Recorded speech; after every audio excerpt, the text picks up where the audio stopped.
Okay, so picture this, a train speeding through the pitch black night, and it's carrying an absolute fortune. What happens next? Well, that becomes the stuff of legend. Today, we're diving deep into what was almost the perfect crime, the Great Train Robbery. All right, let's get right into it. The heist of the century. So let's set the scene. The date is August 8th, 1963. You're Jack Mills. You're the driver of this Royal Mail train, just doing a routine run from Glasgow down to London. But then, you see something weird up ahead. A red light, a stop signal, right where there should be a green one. So you do what you have to do, you slam on the brakes, and the whole train just screeches to a stop in the middle of nowhere. Now, what Jack Mills had no idea about was that this train wasn't just carrying mail. Nope. In a carriage, right behind him, was a haul of cash that, in today's money, would be worth a mind-blowing £67 million. I mean, that's just an insane amount of money. So you've got to be asking, how on earth did they manage this, right? This was no simple smash and grab. It was planned with incredible precision. So yeah, how did they pull it off? Well, it turns out the secret wasn't about brute force. It all came down to one thing. It was an inside job. Okay, so let's break down the plan. The whole thing was orchestrated by this guy, Bruce Reynolds. But he had a secret weapon, an unknown insider at the Royal Mail feeding him crucial info.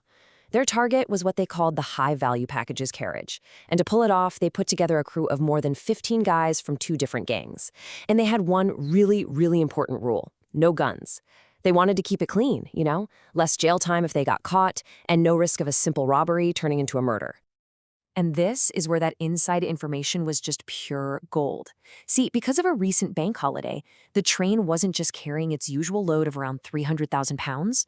Oh no, on this one night, it was carrying closer to 3 million. 10 times the normal amount. It was literally a once-in-a-lifetime score.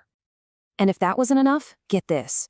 The insider also told them that the special high-security carriage, the one with all the alarms, was out of service for repairs. So they were using an old backup carriage instead, one with absolutely no security features.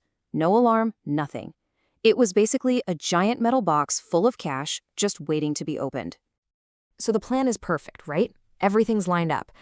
But, as we'll see, it all comes down to a single 30-minute mistake.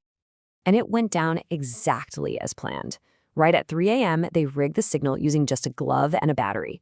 The train stops. The driver, Jack Mills, gets attacked and pretty badly hurt in the process.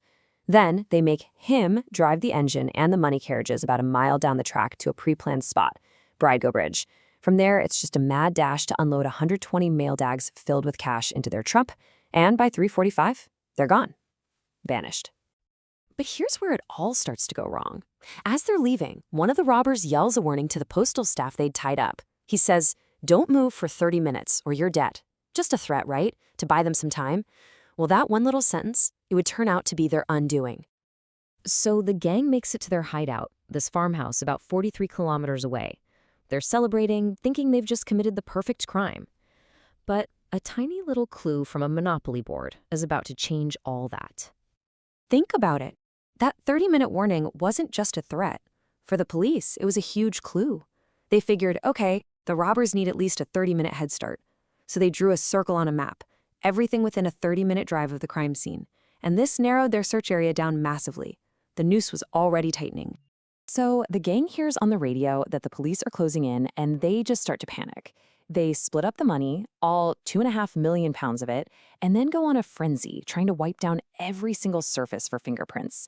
The plan was to leave one guy behind to just burn the whole farmhouse down afterwards, just to be sure. But in their rush, they forgot one thing. Something so small, so simple.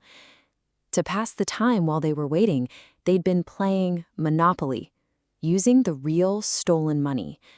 And their fingerprints were all over the game board. To top it all off, the guy who was supposed to burn the place down, he totally chickened out, grabbed his share of the money, and just ran, leaving all that evidence, including the Monopoly board, sitting there for the police to find. And that one forgotten board game, well, it was the breakthrough the police needed. Let's talk about the legacy of this robbery.